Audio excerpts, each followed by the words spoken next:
Bismillah walhamdulillah wassalatu wassalamu ala rasulillah sayyidina maulana Muhammad ibn Abdullah wa ala alihi wa sahbihi wa man walah wa la hawla wa la quwata illa billah. Subhanallah walhamdulillah wa la ilaha illallah Allahu akbar wa la hawla wa la quwata illa billahil aliyyil azim adada kulli harfin kutiba aw yuktabu abadal abidin wa dahrad dahirin. Subhanaka la ilma lana illa ma 'allamtana innaka antal alimul hakim.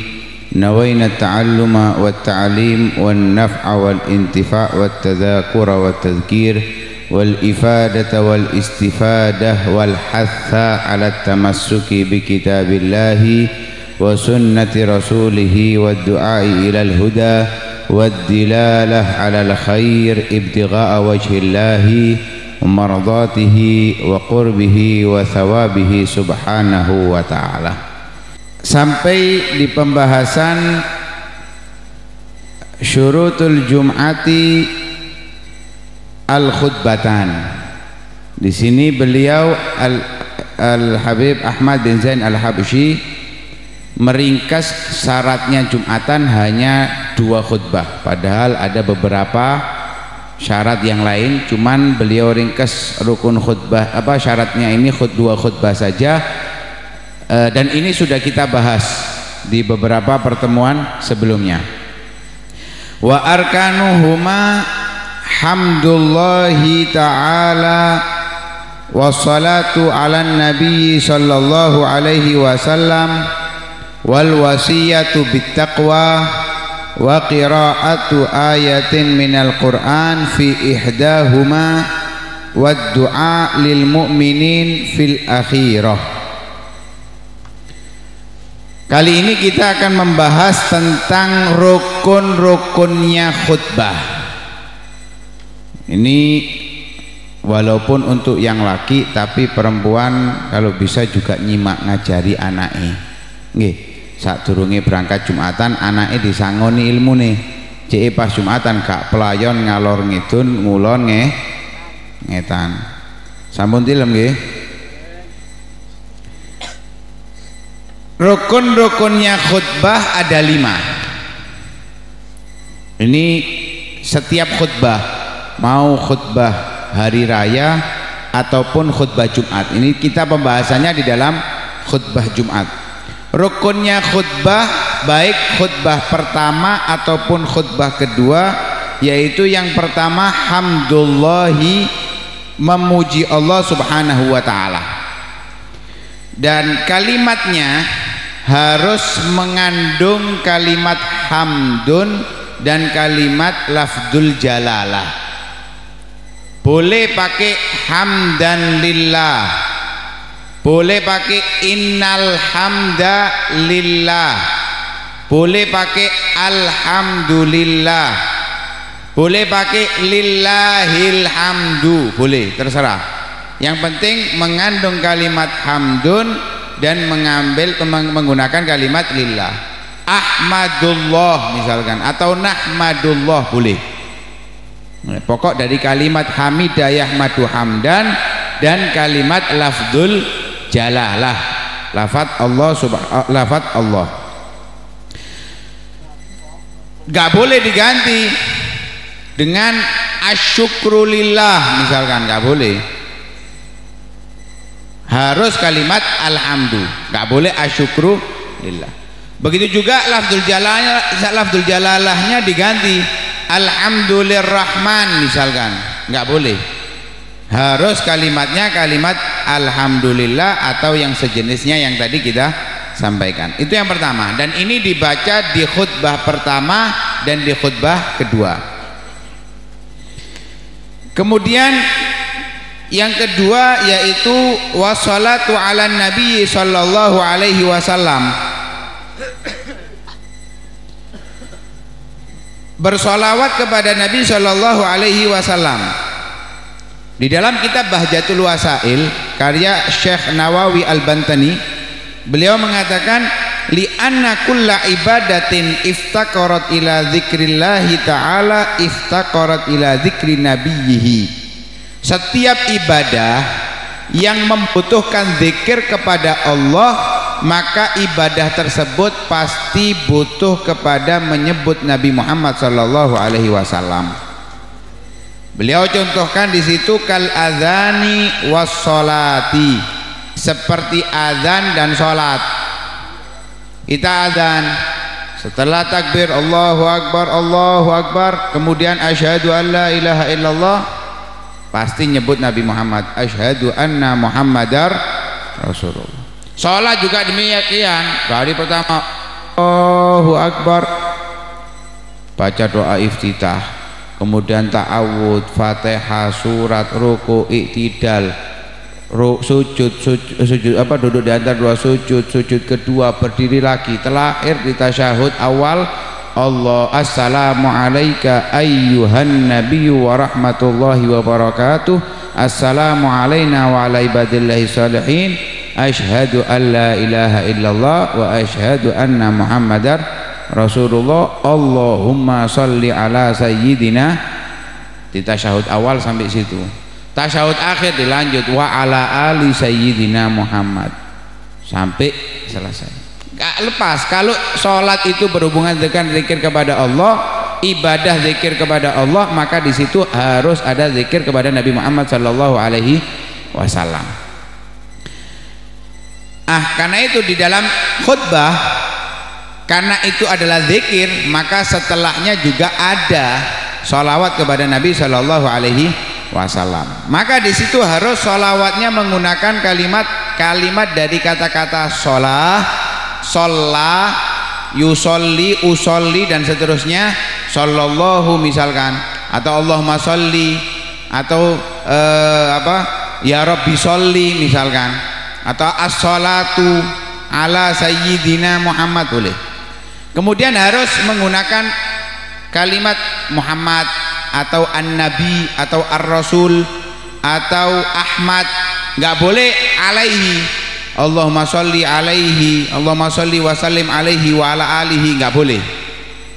Jadi harus menyebut namanya atau gelarnya, Allahumma sholli ala sayyidina Muhammad boleh, atau as-salatu wassalamu ala nabi sallallahu alaihi wasallam boleh. Itu disebutkan di dalam kitab Busyral Karim. Kemudian di dalam kitab Bahjatul Wasail, Syekh Nawawi menyatakan wala yakfil ityan fi sholati bilafdz dhamir wa in taqaddama ismuhu alaih. Enggak boleh pakai Allahumma sholli alaihi atau Allahumma sholli wa sallim alaihi walaupun sebelumnya sudah ada menyebut nama Nabi Muhammad. Kan biasanya kalau khotib itu asyhadu alhamdulillah, memuji Allah, kemudian wa asyhadu an la ilaha illallah wahdahu la syarikalah wa asyhadu anna sayyidana Muhammadan abduhu wa rasuluh, kemudian salawat Allahumma sholli wa sallim alaihi wa ala alihi, walaupun ada nggak boleh. Ini katanya Syekh Nawawi Al-Bantani. Beliau mengambil dari Al-Fashani. Kemudian yang ketiga, rukunnya khutbah yaitu wasiat bittaqwa. Al-wasiyatu bittaqwa, memberikan wasiat dengan takwa. Apa wasiat bittaqwa itu? Wasiat bittaqwa itu al-hatsu 'ala ta'ah waz-zajru 'anil ma'siyah. Menganjurkan orang, memerintahkan orang untuk melakukan ketaatan dan melarang orang melakukan kemaksiatan. Makanya nggak cukup kalau wasiat bittaqwa itu dengan menakut-nakuti ekonomi. Ya, hati-hati lek gak nang sawah misalkan ya, engko gak iso mangan. Nah, ini nggak cukup, harus mengandung perintah kebaikan, ketaatan atau larangan dari kemaksiatan. Boleh salah satunya, karena salah satu itu sudah melengkapi. Ketika orang itu menjauhi maksiat, otomatis datangnya kepada kebaikan. Sama juga ini dengan sebelumnya, sholawat hamdulillah, sholawat dan wasiat bitakwa ini dibaca di khutbah pertama dan di khutbah kedua, harus ada. Nah, ini yang sering, maaf, terkadang karena salahnya takmir, memilih khotib sembarangan. Ngapunten, kadang-kadang karena jadi MC misalkan, atau kiroah Quran dalam acara undangan khitanan dan semisalnya, kemudian diambil karena suaranya enak dijadikan khotib. Ngapunten, nggak semua khotib itu, nggak semua orang bisa jadi khotib, harus tahu ilmunya dulu. Monggo kalau sudah belajar silahkan, boleh semuanya jadi khotib, semuanya boleh, pokoknya ojo bareng-bareng khutbah kan sing ngrungokno kok. Nggih, sing penting siji ae sing khutbah. Lah terkadang hal ini yang sering terjadi hilang. Terkadang sholawatnya sing hilang. Alhamdulillah insyaallah gak hilang. Terkadang itu yang hilang sholawatnya karena sudah asyhadu alla ilaha illallah asyhadu anna muhammadar rasulullah, lupa nggak sholawat, atau lupa nggak wasiat bitakwa. Karena rata-rata yang biasanya modelnya seperti itu kan baca. Lah baca bagus, nggak ada masalah, yang penting dengan ilmunya. Baca kadang gelambiar, mencolot, akhirnya wasiat bitakwanya hilang. Lah ini khutbahnya nggak sah, nanti sholatnya juga nggak sah. Itu yang ketiga, rukunnya khutbah.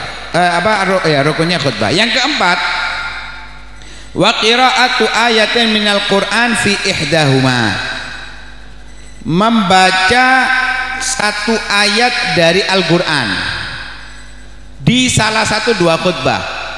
Khutbah pertama boleh, khutbah kedua boleh, bahkan sebelum khutbah dimulai boleh, di tengah-tengah antara dua khutbah boleh, setelah khutbah kedua pun boleh. Karena nggak ada nas yang jelas yang menunjukkan harus di sini, nggak ada. Yang penting membaca satu ayat daripada Al-Qur'an. Satu ayat daripada Al-Qur'an. Syaratnya ayat itu harus memahamkan. Nggak boleh satu ayat Yasin, nggak boleh, karena itu hanya nama Nabi Muhammad, nggak memahamkan. Apalagi Alif Lam Mim, nggak boleh. Karena apa? Itu nggak ada yang paham itu tafsirnya. Nggak ada tafsir. Ada beberapa ayat yang nggak bisa ditafsirkan karena kemampuan manusia yang terbatas. Lah ini nggak bisa dibaca di dalam khutbah, harus ayat yang memahamkan. Walaupun ayat itu mungkin hukumnya sudah dihapus. Ya, ada beberapa ayat yang masih dibaca di dalam Al-Qur'an tapi hukumnya sudah tidak berlaku. Itu namanya mansukhul hukmi. Ya, hukumnya sudah dihapus. Boleh dipakai. Atau misalkan ayat itu tentang cerita, boleh, yang penting memahamkan. Jadi ada ayat yang memahamkan, ada ayat yang memahamkan. Kalau satu ayat nggak memahamkan nggak boleh. Lah misalkan ayat ini kalau dua memahamkan, harus dibaca dua ayat baru boleh. Kalau separuh gimana? Menurut Imam Ibnu Hajar, kalau separuh ayat walaupun panjang, walaupun memahamkan nggak boleh. Itu menurut Imam Ibnu Hajar. Menurut Imam Ibnu Hajar, ketika setengah ayat walaupun memahamkan dan bahkan panjang nggak boleh, harus satu ayat. Afdolnya membaca surat Qaf. Itu yang dilakukan oleh Nabi setiap Jumatan. Bahkan ada salah satu sahabat perempuan Nabi Shallallahu Alaihi Wasallam yang bernama Ummu Hisham bintu Khalid radhiyallahu anha. Beliau mengatakan, ma akhadtu qaf wal Qur'anil Majid illa an lisani Rasulillah sallallahu alaihi wasallam yaqra'uha kulla jum'atin alal mimbar idza khataban nas, rawahu Muslim. Katanya Ummu Hisham binti Khalid, beliau berkata, aku tidak mengambil qaf wal Qur'anil Majid, maksudnya surat Qaf, ya, diawali qaf wal Qur'anil Majid, itu tidak aku ambil kecuali langsung dari lisannya Rasulullah Shallallahu Alaihi Wasallam yang aku dengar saat Nabi khutbah memberikan ceramahnya di sholat Jumat setiap Jumat. Bahkan di dalam kitab Bushrul Karim disebutkan walaupun makmumnya nggak ridho, padahal dalam aturan sholat berjamaah itu imam nggak boleh membaca surat yang terlalu panjang, bahkan zikir-zikir yang terlalu panjang ketika makmumnya itu banyak, dan mereka nggak ridho kalau dipanjangkan, nggak boleh, haram hukumnya, ya haram. Bahkan pernah salah satu sahabat Nabi yaitu Sayyidina Mu'adz bin Jabal dimarahi oleh Nabi karena pernah sholat ngimami baca surat Al-Baqarah. Insya Allah oleh di musola Baitul Mutakin imamnya mau apa mana makmum nggih surat Al-Baqarah 2 juz lebih ya. Sopo kate ngenteni? Nah, mari-mari. Lah ini baca surat Al-Baqarah. Wah, setelah sholat lapor kepada Nabi Shallallahu Alaihi Wasallam. Setelah dilapor kepada Nabi, dipanggil Sayyidina Mu'adz. Afatan anta ya Mu'adz? Apakah kamu mau membuat fitnah, membuat orang lari dari sholat berjamaah? Dengan apa yang kamu lakukan. Kalau sholat itu yang ringan, kalau berjamaah sholat yang ringan. Kalau sholat sendiri monggo, jangankan surat Al-Baqarah, dari Fatihah sampai An-Nas diwaca kabeh sak karepe. Kalau sholat sendiri wis turu iki wisan wis. Kemudian kalau sholat kalau khutbah baca surat Ghaf itu yang afdol, itu yang dilakukan oleh Nabi SAW. Kalau nggak bisa semuanya, wis pokoknya dibaca beberapa ayat, mari wis. Ya, bahkan disunahkan kalau nggak mau baca surat Ghaf, baca ya ayyuhalladzina amanu taqullaha wa qulu qawlan sadida yuslih lakum a'malakum wa yaghfir lakum dzunubakum wa may yuti'illaha wa rasulahu faqad faza fawzan azima. Itu yang dianjurkan kalau nggak mau baca surat Ghaf. Kemudian yang terakhir rukunnya khutbah yaitu ad-du'a lil mu'minin fil akhirah, mendoakan orang-orang yang beriman di khutbah yang kedua, ya, di khutbah yang kedua. Untuk apa? Ngimbangi. Kalau bacaan Al-Quran tadi di khutbah pertama berarti jumlah rukunnya ada 4, alhamdulillah, wasiat sholawat, wasiat bitakwa, kemudian baca ayat Al-Quran. Di khutbah kedua sholawat, alhamdulillah, sholawat, wasiat bitakwa, dan doa untuk orang yang beriman. Enggak harus doanya ini untuk orang yang beriman secara umum, khusus yang hadir boleh. Kalau khusus yang enggak hadir, misalkan doakan yang di Palestina, enggak boleh. Dan ini doanya urusan akhirat, enggak boleh doanya untuk melancarkan rezeki, enggak boleh, ya. Urusannya akhirat toh.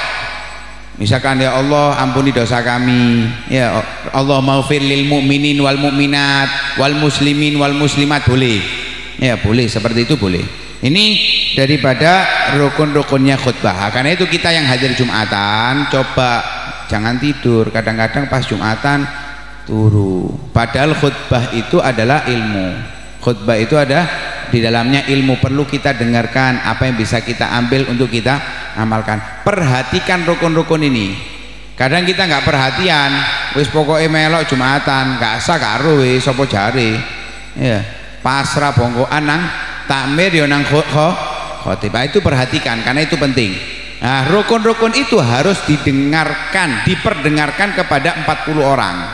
Ya, harus diperdengarkan kepada 40 orang. Terkadang ada masjid itu wis khutbah sing hadir mek wong 15. Lah ini bisa nggak sah khutbahnya, nanti sholatnya juga nggak bisa sah. Wallahu alam bisawab. Mudah-mudahan apa yang kita dapatkan malam ini bisa memberikan manfaat, sehingga sholat Jumat kita juga semakin sempurna, semakin baik dan diterima oleh Allah Subhanahu wa taala. Amin ya rabbal alamin. Ini yang bisa saya sampaikan, kurang lebihnya mohon maaf. Assalamualaikum warahmatullahi wabarakatuh.